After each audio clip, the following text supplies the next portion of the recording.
প্রতিজ্ঞা সিরিয়ালে আমরা দেখতে পাবো জ্যোতির্ময়কে এবার হাজির করে সমস্ত সত্যি প্রকাশ্যে আনতে পারলো অভি। হ্যাঁ, আমরা এমনটাই দেখতে চলেছি এই ভিডিওটিতে। রুমা কাঞ্জিলাল ও রুদ্রপ্রসাদ কাঞ্জিলালকে দেখে সমস্ত সত্যি সকলের সামনে প্রকাশ্যে আনে ছুটি, কিন্তু কেউ ছুটির কথা একদম বিশ্বাস করতে চায় না। অভির বাবা তখন বলেছে, এই সমস্ত কি কথা বলছো তুমি? ওরা আমার বিজনেসের ইনভেস্টর, ওদেরকে ছাড়া আমি কোনোভাবেই সামনে এগোতে পারছিলাম না, আর তুমি কিনা ওদেরকে অপবাদ দিচ্ছ। ওদের মতো ভালো মানুষ আর এই পৃথিবীতে হয় না। ঠিক তখনই ছুটি সবাইকে বারবার করে বোঝানোর চেষ্টা করে যে আপনারা সকলে মিলে ভুল করছেন।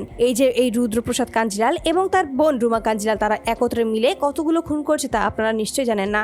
আমি খুব ভালোভাবেই বুঝতে পারছি তারা এই বাড়িতে এসেছে শুধুমাত্র কোনো একটা উদ্দেশ্য নিয়ে, কোনো উদ্দেশ্য ছাড়া এমনিতে কোনো কাজ করবে না। পরবর্তীতে আপনারা বিপদে পড়তে পারেন। কিন্তু ছুটিকে চুপ করিয়ে দেয় এবং ওরা সকলে মিলে যখন সেখান থেকে চলে যায়, ঠিক তখনই সকলে মিলে সিদ্ধান্ত নেয় এবার ছুটিকে এই বাড়ি থেকে বের করে দেবে। আর ঠিক তখনই ঘাট ধাক্কা দিয়ে এসে বাড়ি থেকে বের করে দিতে যায়। ঠিক তখনই অভি এসে ছুটিকে ধরে ফেলে। আর সমস্ত সত্যি যখনই শুনতে পায়, ঠিক তখনই অভি তার বাবাকে জিজ্ঞেস করে, তোমাকে এই ইনভেস্টরের কথা কে বলেছিল? ঠিক তখনই বলে যে জ্যোতির্ময় আমাকে এই ঠিকানা দিয়েছিল এবং ওই আমাকে সেখানে নিয়ে গিয়েছিল। ঠিক তখন বলে, বেশ, এবার তাহলে তুমি তোমার জ্যোতির্ময়কেই ফোন দিয়ে ডেকে আনো এবং বলো যে ওর জন্য খুব ভালো একটা আপ্যায়নের ব্যবস্থা করা হয়েছে, ও এত ভালো একটা কাজ দিয়েছে, এর জন্য তো ওকে কিছু প্রাপ্য, তাই না? আর এই সমস্ত শুনে তখন অভির বাবাকে দিয়েই ওই জ্যোতির্ময়কে ফোন করায় অভি। এবং জ্যোতির্ময় যখনই সেখানে আসে, ঠিক তখনই সে হাসি মুখে আসলো। যখনই দেখতে পায় আসলে অভি বাড়িতে আছে, ঠিক তখনই একটু ঘাবড়ে যায়। ঠিক তখন জ্যোতির্ময়ের কাছে এসে বলছে, আপনি এখন সত্যি কথা বলুন, যদি আপনি সত্যি কথা না বলুন তাহলে কিন্তু এখানে সমস্ত কিছু ঝামেলা হয়ে যাবে।